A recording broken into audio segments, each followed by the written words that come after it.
Hi, everyone. I'm Stephen Evans, Executive Director of FotoFest, and I welcome you to another in our series of Creative Conversations. Um, this is Creative Conversations Digital because we're coming to you via Zoom or via YouTube tonight or whenever you're watching the YouTube rebroadcast.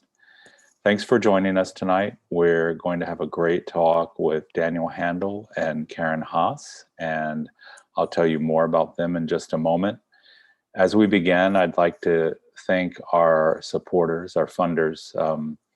Our major institutional and individual supporters include the Brown Foundation, Inc., Houston Endowment, National Endowment for the Arts, the Texas Commission on the Arts, the City of Houston through the Houston Arts Alliance, the Philip and Edith Leonian Foundation, the Powell Foundation, the Wortham Foundation, the WWW Foundation, the Robert Rauschenberg Foundation, Judith and Gamble Baldwin, Wendy Watrous and Frederick Baldwin, Katie and Michael A. Casey, David and Martha Moore, Nina and Michael Zilka, the FotoFest Board of Directors, and generous donors to the FotoFest Annual Fund.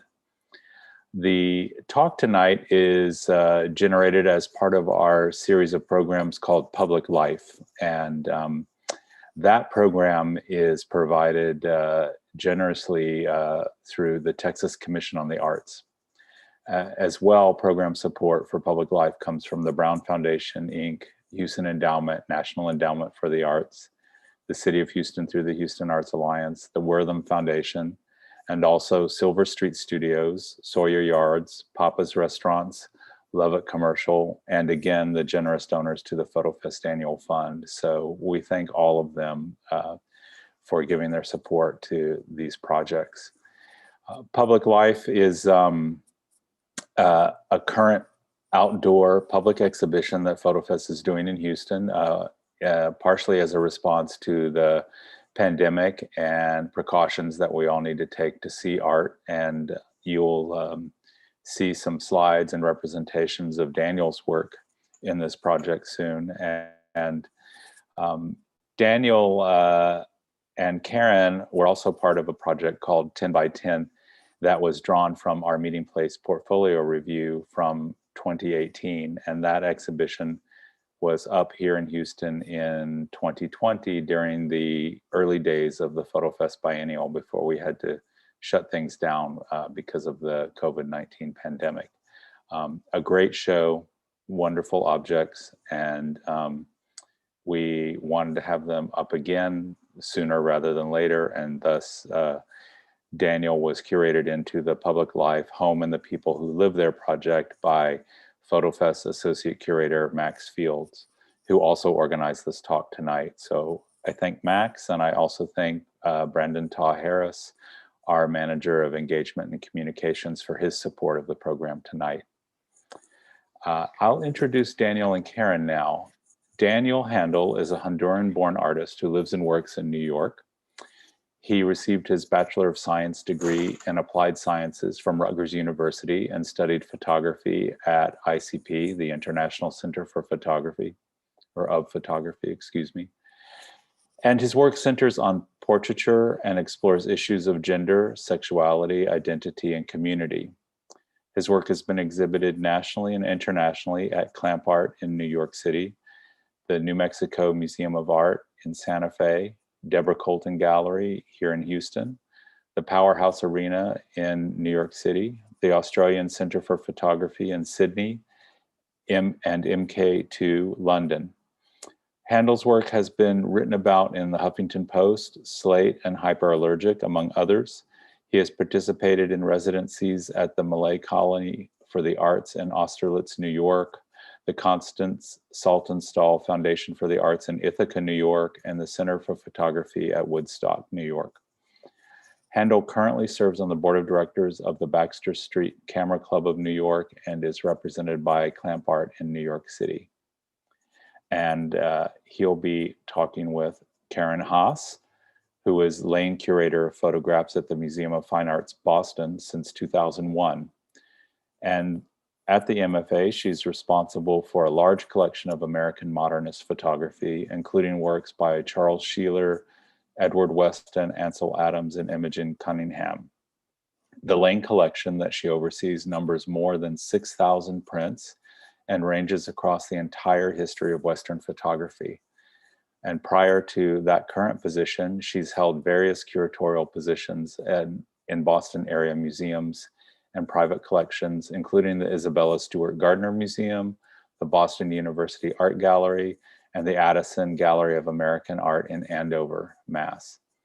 She has a BA in art history from Connecticut College in New London, an MA in the history of photography from Boston University, and has taught the history of photography at both Boston University and Boston College. Her exhibitions at the MFA include Ansel Adams in Our Time, Unexpected Families, Charles Sheeler from Doylestown to Detroit, Imogen Cunningham in Focus, Gordon Parks Back to Fort Scott, Edward Weston Leaves of Grass, and Bruce Davidson East 100th Street.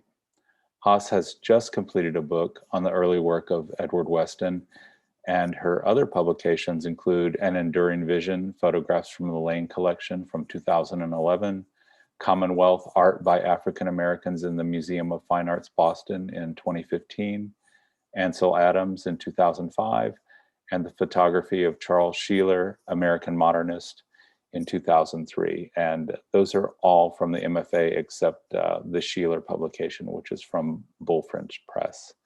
So I'm really excited to turn it over to them so they can get started. And I thank you again for joining us. And Daniel, Karen, if you'd like to come live now, welcome. And we're excited to have you.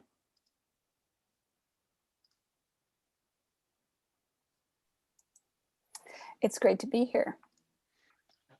Oops. Hi, Stephen. Thanks for that introduction. I can't see you guys yet. Yeah. That's not a good start. There you There go. we are. There's Karen. Oh, there I am. Hi. Thank you, Stephen, for that introduction. It's really, really nice to be here. My pleasure. So Daniel, it's great to be here with you. And I'm laughing a little bit because I'm remembering how incredibly sort of crazy and stressful our first meeting was, in that, as I recall, it was March 2018. I was supposed to be at FotoFest. You were one of the artists I was supposed to be meeting with and got stuck in a snowstorm that held me up for a good long time in Boston. And there was really some question as to whether we were going to meet at all. And so very happy that we finally did. And the minute I saw your work, I knew it was work that I wanted to write about, think about. And so this is a really nice opportunity to kind of continue the conversation that I feel we started then. So I thank you so much for allowing me to continue this conversation and also share this conversation with other people, because I have to tell you, I was so excited to show you the project, and for many reasons. One, because the original idea came from an exhibition I saw at the Museum of Fine Art in Boston, and it was sort of exciting for me, because I thought to myself, wow, this is like gone in full circle, because I went, saw this exhibition, it gave me this idea, I thought about it, I worked on it. Now I'm showing this project and I have this opportunity to share it with you and hopefully with other people. And I had already set dates to show the work in New York. So for me, it was just a joy to be able to talk to you about it. And unfortunately, we were a little bit pressed for time, but I'm so glad we have an opportunity to continue. Me too. So maybe we should start the images, and I'll just say that I think we're starting with the images of your work in Houston now. And so I think it would maybe be interesting. I'd love to hear, we'll get into more depth about the series, the Pajaritos series. But just looking at this image, I'm just struck. It really must have been exciting to see the work at such a large scale and such a public setting. But also, I don't know about you, but my sense of home and the meaning of home right now, and public versus private life has really changed during COVID. And I think this showing of your work must be feel very different and very exciting. Yeah, no, like I really is like when I tell you that I was so excited, I maybe want to elaborate on that a little bit, because it wasn't just me, the inspiration in the museum, but also like I have family in Houston. And then also the project is about something that is very close to my heart. It's very, very personal. And it's also something that like, that celebrates beauty and happiness. And so like in these really difficult times, I mean, like when I was in Houston last year for the exhibition, and we had to cut all our plans short because of the shutdowns, like I was thinking to myself, like, oh, like I had been looking forward to that for so much. And so to be able to now show the work, not only larger for the people who are traveling through Washington Avenue, but also on over Zoom and YouTube, like I think it's like, and it's a great opportunity for us to sort of like connect, and like one of the things that happened during the shutdown, it was very challenging and challenging to different degrees to different people. But I know that for me, one of the things that was really like I missed so much was that connection that I get from looking at art, talking about art with other people. And I remember like going to a lot of like art podcasts where people were talking about artists, what people were doing. And it was something that made me feel so much closer and better about not being so alienated, I can imagine. And I think the theme of home maybe is a good segue to maybe talk a little bit about your beginnings, having grown up in Honduras. It's already been mentioned that you're looking at all sorts of issues in your work: gender identity, community, sexuality.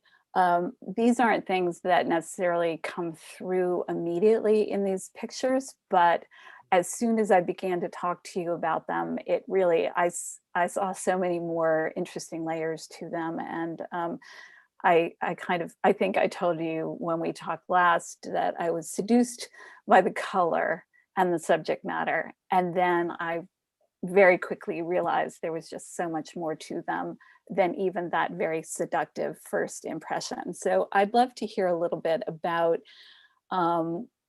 maybe your early life in Honduras, the path that you took to get to where you find yourself today.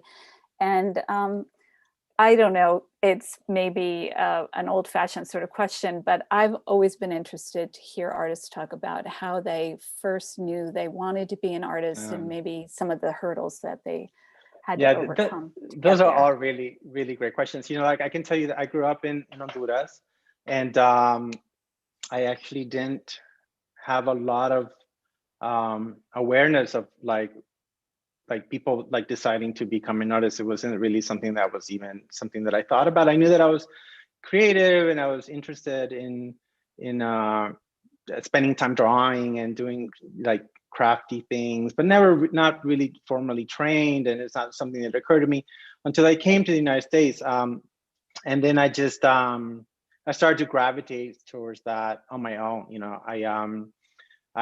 And so a little bit of my background. So I was raised in Honduras, and my family's Catholic. I needed to learn to speak English, and so I went to a Baptist school actually. So so I had a very religious upbringing, and being gay, and knowing this at a very early age, like I think like a lot of us have our own like a challenge in like coming to terms with these things, and sort of like accepting that part of ourselves, and then getting to a point where we're actually not just accepting them but celebrating them. And it's been a long process.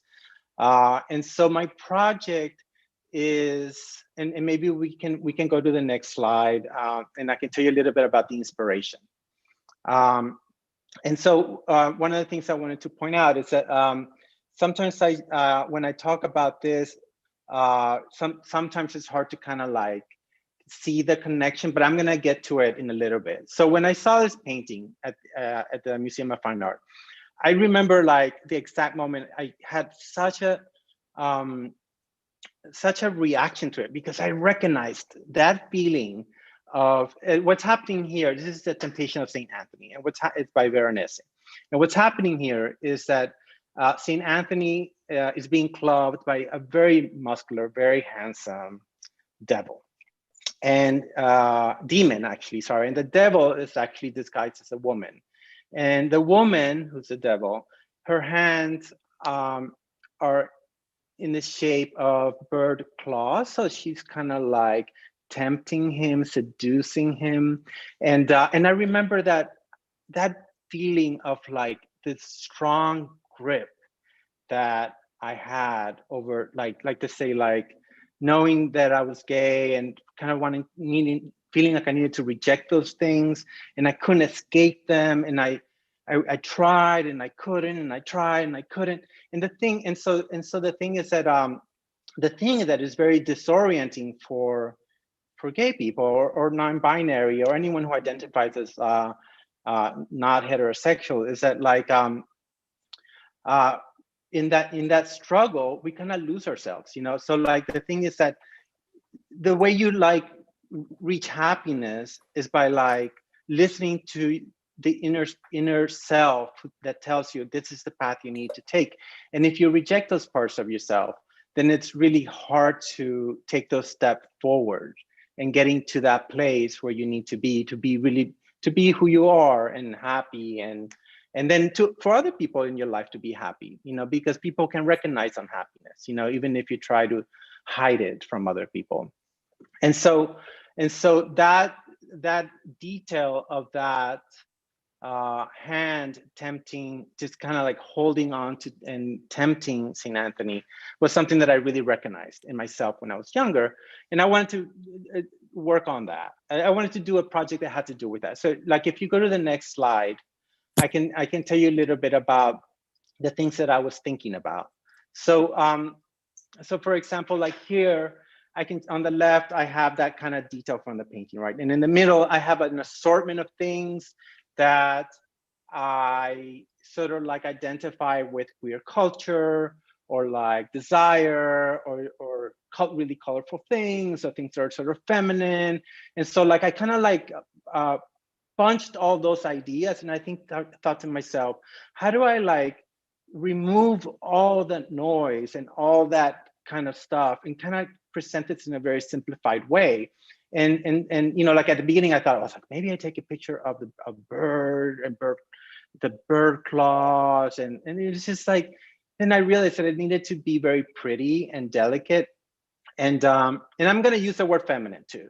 And this is like, this really kind of difficult term to use sometimes, because like what does that mean to be feminine, right? So like when I use the word feminine, I'm talking about how like this like stereotypical ways of thinking of things, right? So like and so I was thinking, oh, let me do this work on a project that really focuses on color and beauty, and then the birds made a lot of sense, you know, because they are open to all different interpretations and readings, and there's symbolism involved. And so, for example, like you can see my, it's hard to see, but like that first images of the Holy Spirit, you know? And so like, this is like angelic thing. And sorry, you were gonna say something? I was going to say that, and the birds as symbols are a really important piece for you, right? That they are, it's not only the term, the word for bird or little birds in Spanish, but also that these things are allegories or symbols for freedom, for liberation, all of that as well, right? Yeah, no, so you know what's so interesting is that like I don't know how other artists work on their projects, but I'll have an idea, and then I then start working on it and building on it, and then I tweak it a little bit. I took it there, took it here, took it there, and we can talk a little bit about that towards the end, because we'll show like different projects. But like I start to, as I work on the project and I spend time with it, I start to understand why I was gravitated towards that idea. And so then I start shaping it, shaping and shaping. And so for example, like I have to tell you, like I knew that I was working with birds, so it made sense to use that title. But because the word is used in a derogative way, I thought, well, if I use it in a diminutive, then I make it endearing.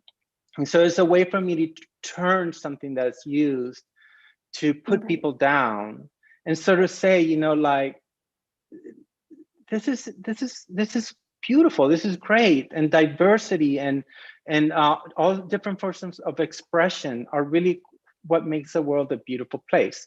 And so that it becomes sort of a term of endearment rather than a derogatory or pejorative, right?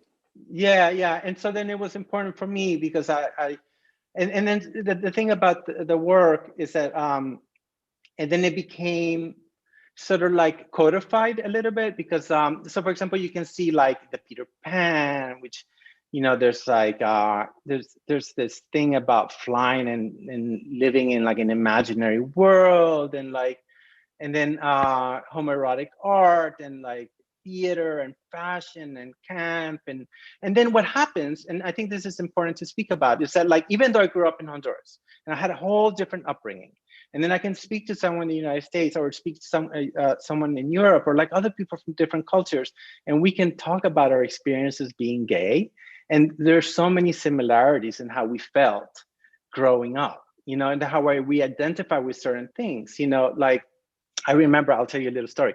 So like when I don't know how old I was. I think I was like 7, 8. I don't know. I was really young, but I was taking piano lessons, and so was my sister. And I remember I told my mom, I was like, Mom, I think that when my sister gets on stage, she needs to wear a beautiful dress with all these little shimmering diamonds. And you know, like the thing that like for a 6 or 7-year-old boy to kind of like identify with that kind of like prettiness that has to do with glitter, you know, like I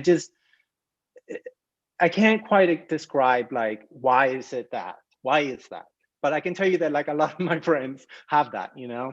And so like, so the pictures are, it's somewhat codified, you know, because they are sort of like these birds and pretty and well posed, and the go ahead. Right, talk about that, how because they form, when I saw them, what I was struck by was that they create a sort of typology, right? That you're seeing them in a grid often. In Houston, of course, they're in a row because they're so large, but often you display them in a grid, not unlike this. And I'm sort of struck looking at what you've shown us here. You haven't mentioned, but I was interested to learn that you're also a graphic designer, and this starts to feel like a mood board, right? Or a fashion designer's board of, you know, inspiration. I think it'd be interesting for people to get a sense of how rigorous you are about the series, as that they are very much a typology. Yeah, and so the thing is that I need a certain, like when I work on projects, I generally like, I have like I need to keep I need to have some sort of parameters, you know, like, because otherwise I just go off on tangents, like it's just too tempting, you know, to sort of like, and so like I need to sort of like say to myself, like, okay, like I want to they're canaries and finches. It's not just canaries and finches and doves and like, you know, like, so it's canaries and finches, which is a very typical house pet bird. But also like it's a songbird. And so like, and then I thought to myself, okay, great.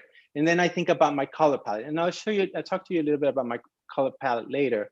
But so what I do is that I create like sort of like, this is what's in my head. And then once I put it in a sort of illustration in my head, when I do an illustration of it, then it starts to become a reality. It's hard to, I don't know if that makes sense.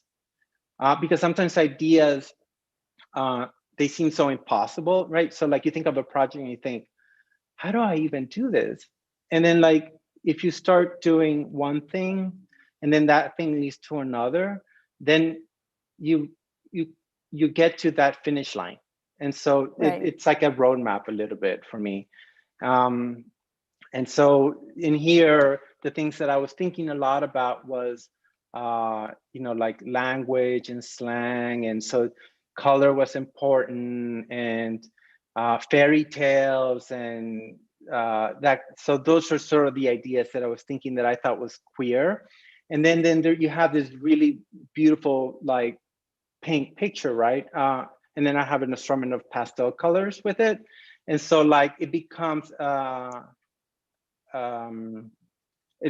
part of queer culture. And that was sort of the objective, to sort of say, okay, this is what it feels like for me, and this is how I'm communicating how I'm part of this community, and this is how I'm talking about my experience. And so Right. they needed to be pretty. That was super important. There's aspects of it that's also decorative, and I feel like there's something about it that feels like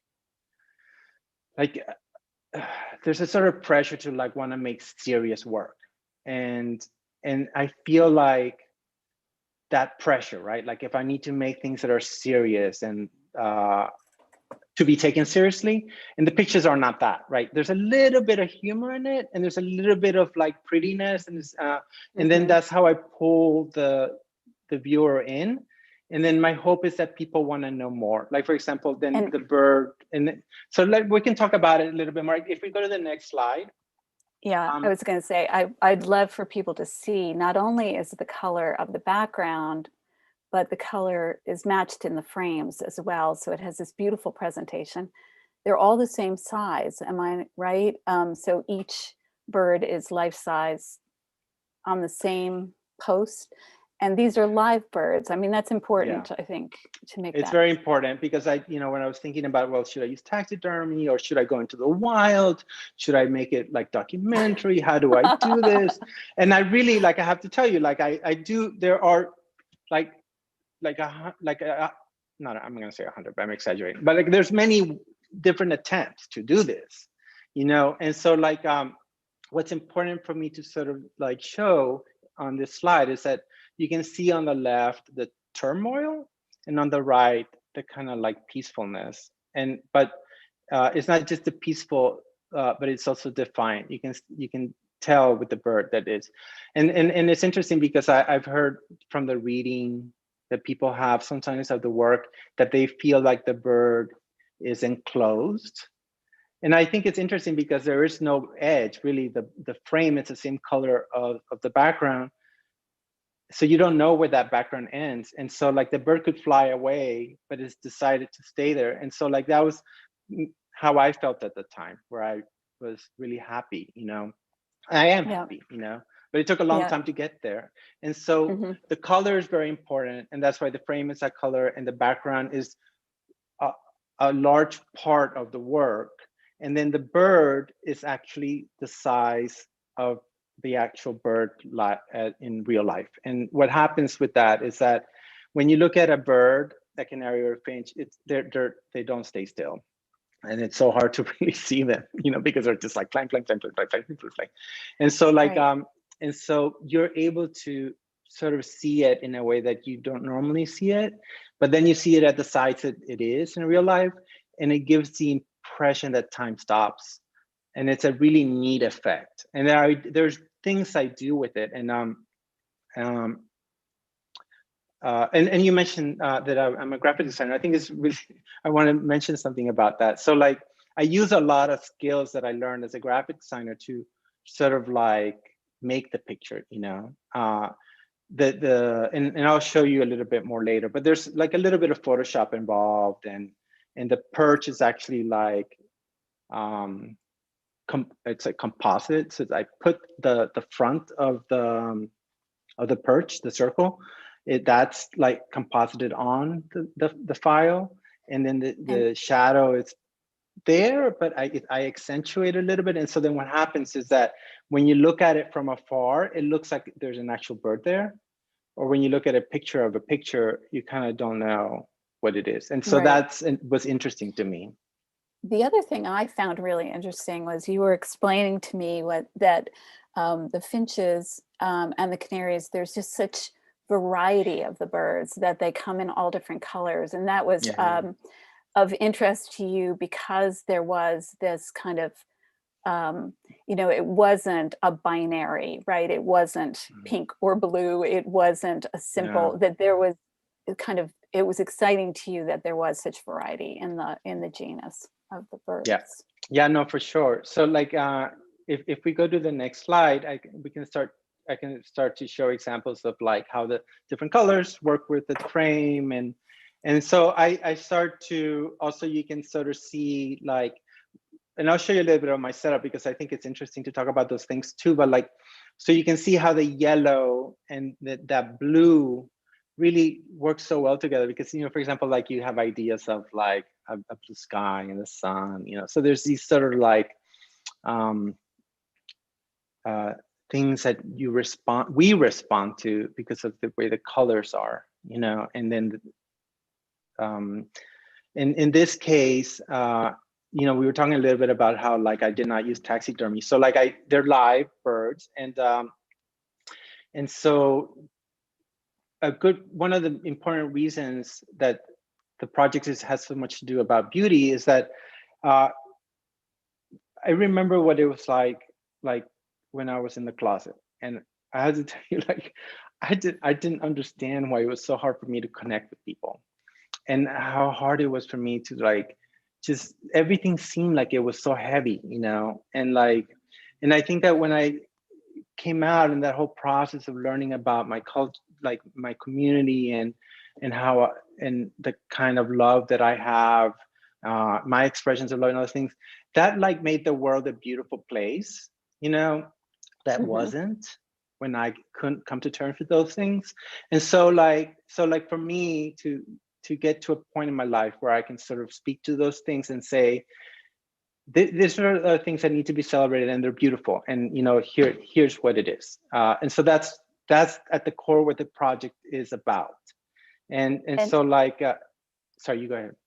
I was going to say, the other thing that's interesting for me is to think about these birds as caged and contained in some sense, in that they're kept birds, but that I was seeing that maybe as a negative or something, you know, sad, and you were seeing it as also the other side, which is that they're loved, and that, you know, I keep imagining these backdrops, right, that you set up, that then we're not seeing the home that these birds live in. We don't see the owner, we don't see the setting, the larger setting. You're creating these sort of, I would say, sort of magical environments. I also love the idea that you've talked about the objectness of these, that you are really thinking of these things. They always are framed. They very much have a depth to them, not just in the way they're photographed, but because of the frame and because of the color. And this is something that I think you'll show us in a minute about, that you've built on and that interests you. Yeah, because people ask me all the time, like, how do you make the pictures, you know? And there's so many like neat ways I actually came about doing it. And so maybe it's a good time to go to the next slide, and we can talk a little bit about that idea about like the birds being caged. One thing I wanted to mention is that canaries and finches are never domesticated. Like if they come out of the cage, they will fly away. So I don't want to say that I'm not encouraging people to have canaries and finches. I think they're beautiful. I wouldn't want to have them in my home, but the people who do own them love them dearly, you know, and they take care of them. But so this is also added, which I didn't think about from the beginning, but it added an extra layer to the project, because like the birds start to represent two opposite things. They symbolize freedom, and they also symbolize lack of freedom, you know. And you can show the next slide speaks to that.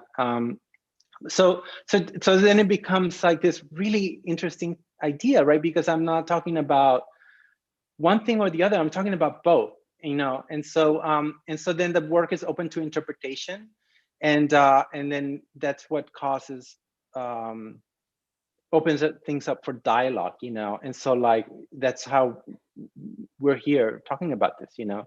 Yes. Yep. as someone who's not a photographer myself, I'm always interested in kind of understanding the process, but also in this case, I just felt as though, as I said, there was so much more conceptually behind these images than what my first takeaway, under the sparkling chandeliers in Houston, in the hotel in Houston, I was just dazzled by these objects. But now sort of really come to be fascinated by this. And, we curators, museum curators often joke that we get very excited when anyone references another work of art. If we know that someone is going to museums and looking at other artworks, that just adds a whole nother layer of interest for us to kind of delve into that. So that was exciting learning that about your work. And I think we'll probably see another example of that too. Thank you. So if we go to the next slide, another symbolism behind birds, it's like love and marriage. You'll see it, people see it in paintings. Even like, for example, like if you see a dog sitting next to a couple, like it's marriage and loyalty. And so in the tradition of painting, there's like a lot of symbolism, and like birds have been used through our history as representing love and marriage. And so for me, I felt like it just made it like perfect, to sort of like speak to something that had so many readings and connections to not only just our history, but like our lives, like how we sort of like identify with birds today, and how we have identified with birds in the past, and how they've been represented, and how they're part of our lives, And so if we can go to the next slide, we can talk a little bit about color. Yeah, that was what, when I heard that you were a graphic designer, it made so much sense, because I am someone who is challenged, I can't choose paint for the walls in my apartment.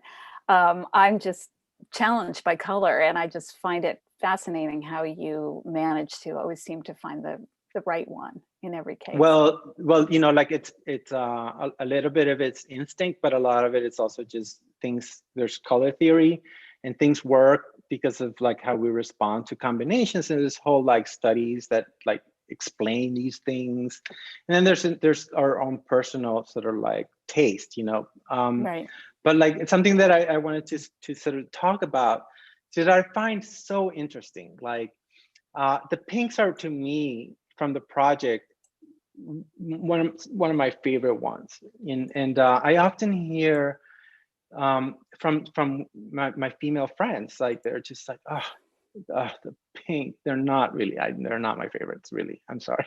And like, and I think it's really interesting. It's, to me, it's a little bit kind of like, how can they not be, right?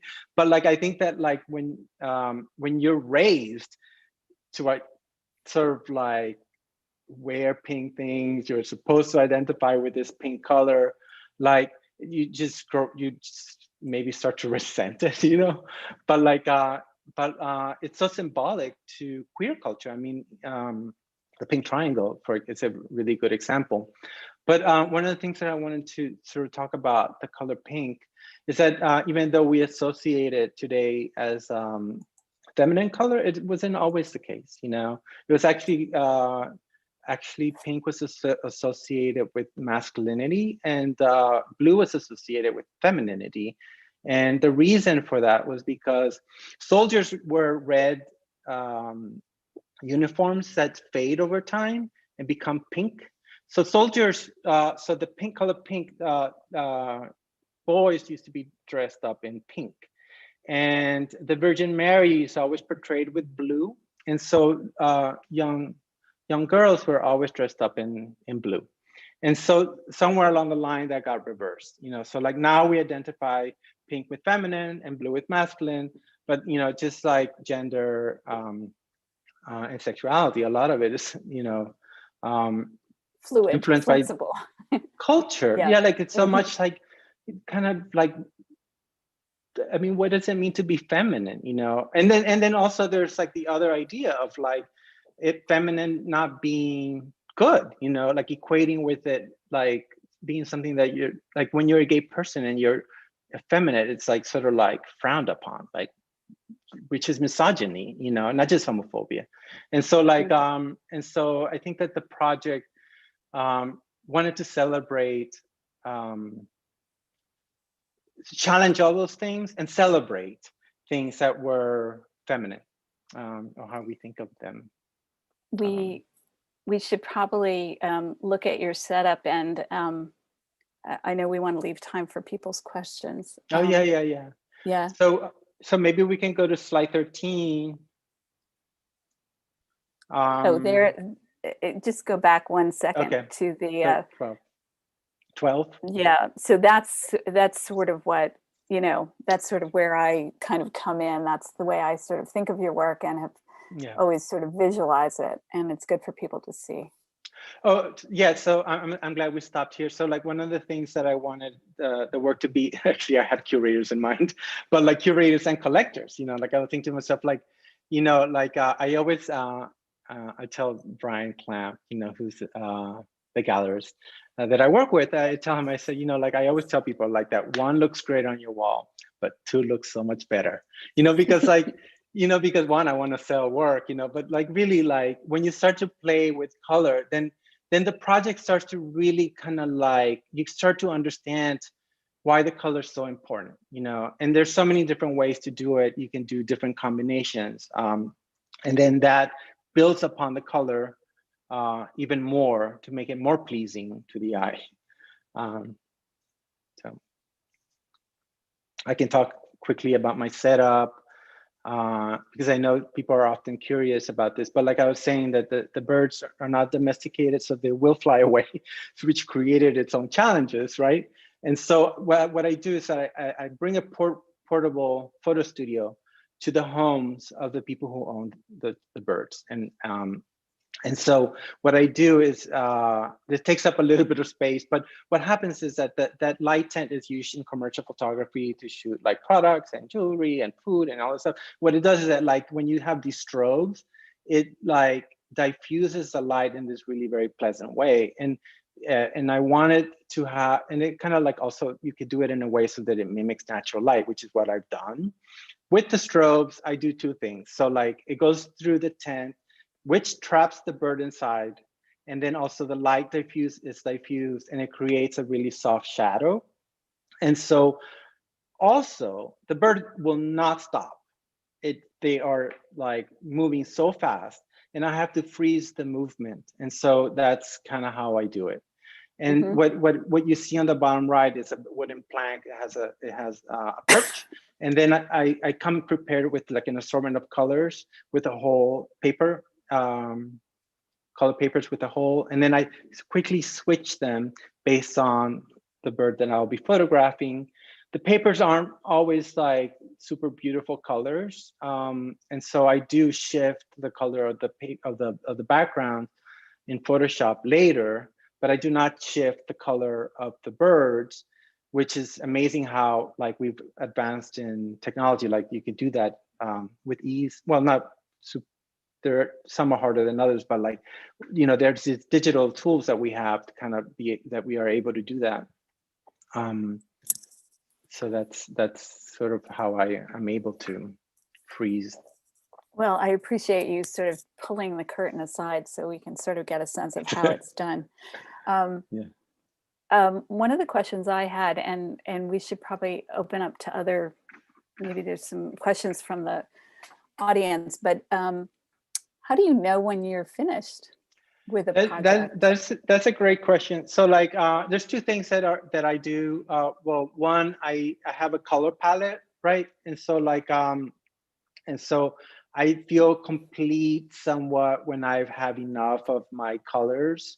You can see that I have a lot more pinks and blues, which is like, you know, the colors that I was like really gravitating towards too. And then I have a good chunk of works, and I could go on for a longer. But what happens is that like the inspiration comes from a curiosity. Like I'm thinking, well, Right. how do I do this? I have this idea. How do I make it? How do I do it? And then I do it. And then the curiosity starts to feel satisfied. And then I reach a point where I'm like, I feel like I've satisfied, you know? And so what happens, Yeah. I will have a few things left over that I still want to explore. But what I do is I carry it on to my next project, you know? I was going to say, maybe that's the thing to point out to people, because that really interested me, was that my first instinct was that your more recent series, or other series that in some cases I think maybe were in parallel to this, done at roughly the same time or slightly later, but that there's a real, once you understand your work, you can sort of see the thread that carries the sort of through line from one series to the next. Yeah, and I think that is important, you know, like I think that different artists work differently. Some people do a whole lifetime exploration of one thing, you know, and like what I want to do is explore different ways of showing different ideas, but I want to sort of tie them together in some way, you know.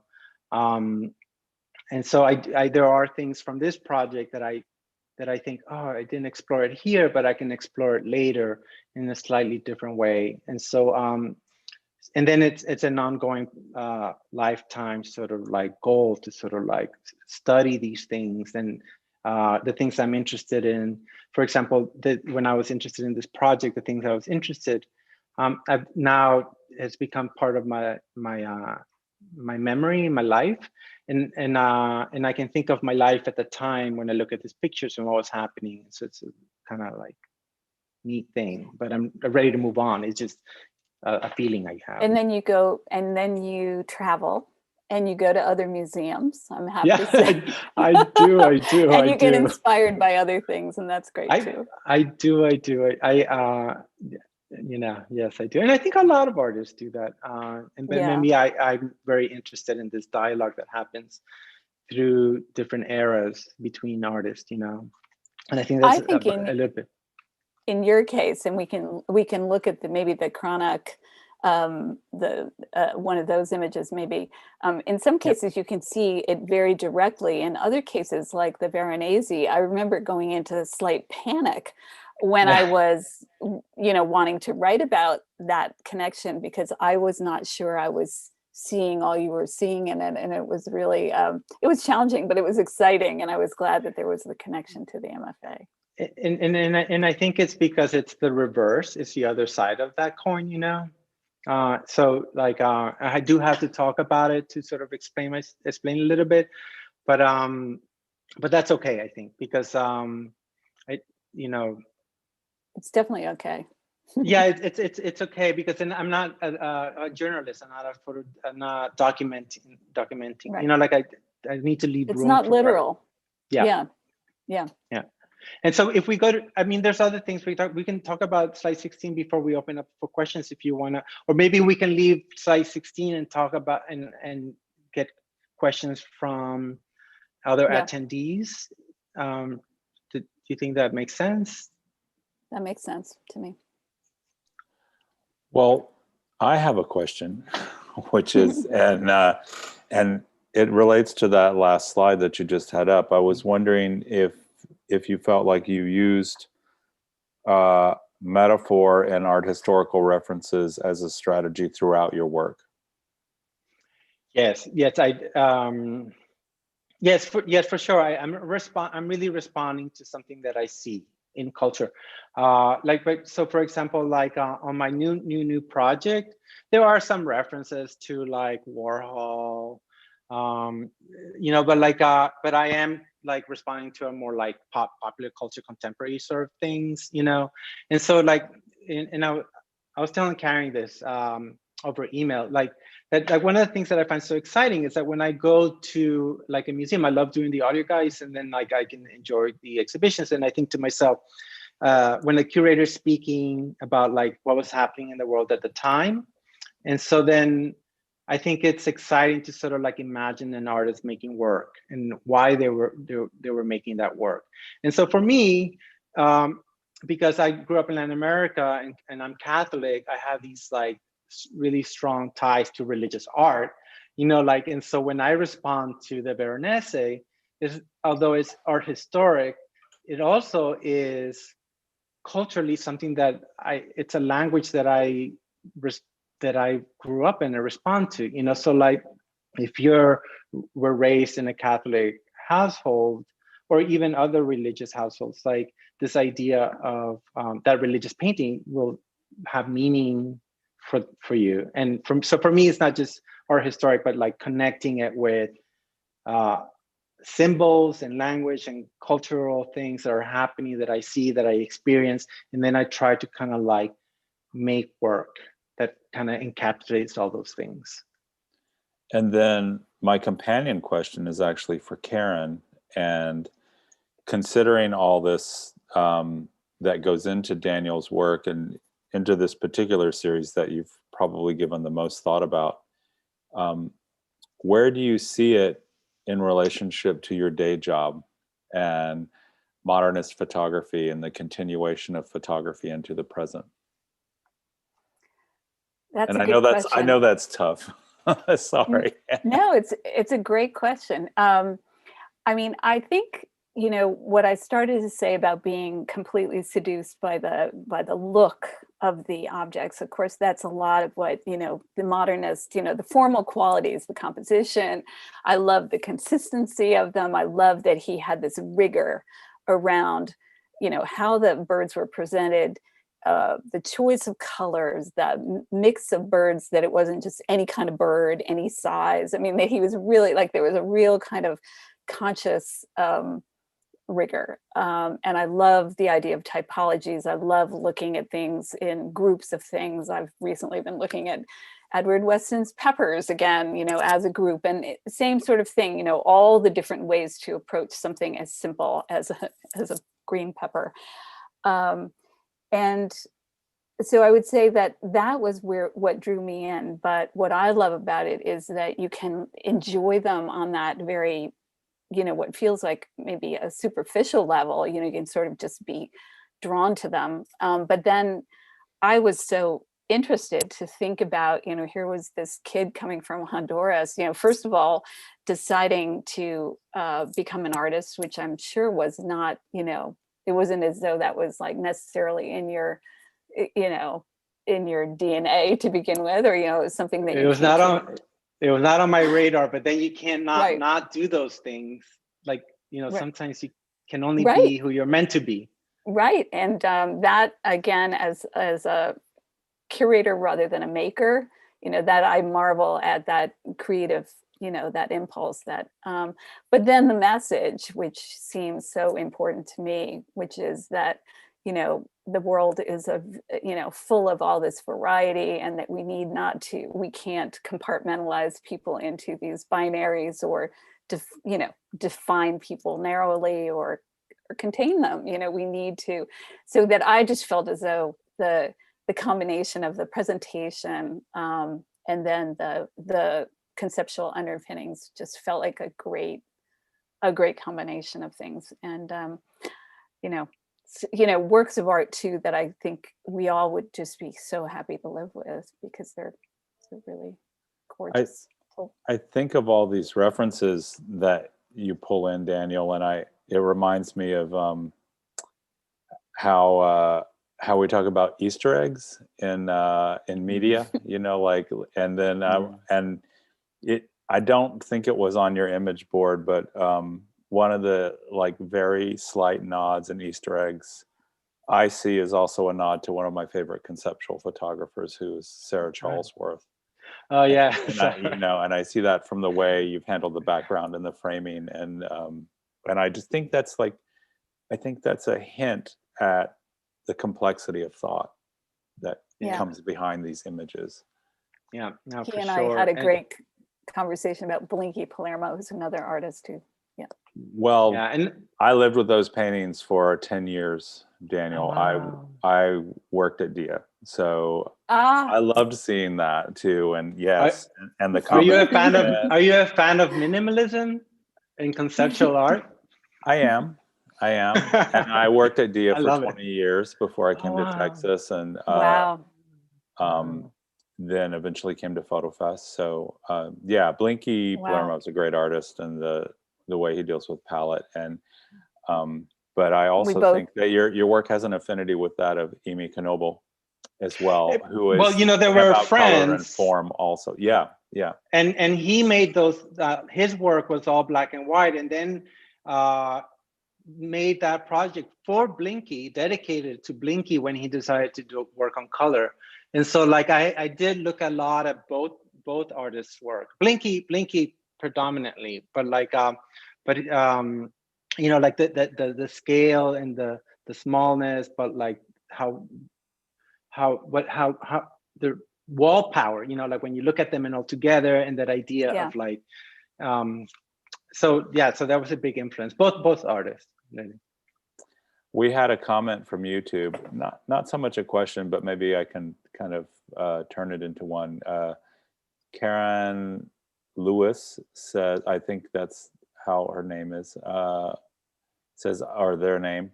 I so enjoy how you talk about the role of curiosity as getting you both into and out of your projects. Beautifully expressed. And is that also one of the methods that you use to approach all of your projects? That idea of exploring your own curiosity? Yeah, I mean, that's where the beginnings, that's how it's you know, it's first, it's like a little spark. And I mean, if I show you all my ideas, like I don't know where to go, you know. I have so many, you know, like there's not something that so what I do is that you just gravitate towards certain things, and it's a combination of things. One is curiosity, and one is ability to do something, you know. So like you know, the bird project was like for example, I was thinking to myself like, well, how do I do this? Like, how do I, and then, you know, I come up with that idea, and then you like explore it, and then it feels like it's a worthwhile endeavor, because you can see you're satisfied and you continue learning. And then I start, in hindsight, you know, for a long time actually, like I thought I didn't fully understand, was the bird like prepared to fly, or was the bird staying still, you know, like, and so it made me really look inside myself, you know, to sort of think of like, what is it really that's really stemming this curiosity and this feel for like exploring this. And then I understand myself better. So like my curiosity is part of a learning process to be a better artist, but also just be a better human being, and just like share these ideas with the world, with my friends, with my family, you know, like, so it becomes a way of communicating. So it's not just learning, but also then speaking and having the dialogue with the rest of the world. Does that answer the question? Beautifully. Beautifully. Thank you. And I actually, if you're ready, I think that's a wonderful note to end on, because it's just so beautifully expressed, and all about so too. why we do what we do. Yeah, from all these chairs around this virtual table tonight. Yeah, and I would love to thank FotoFest, because this makes me really quite, you know, emotional thinking about, you know, the people that we meet in this place under those sparkling chandeliers.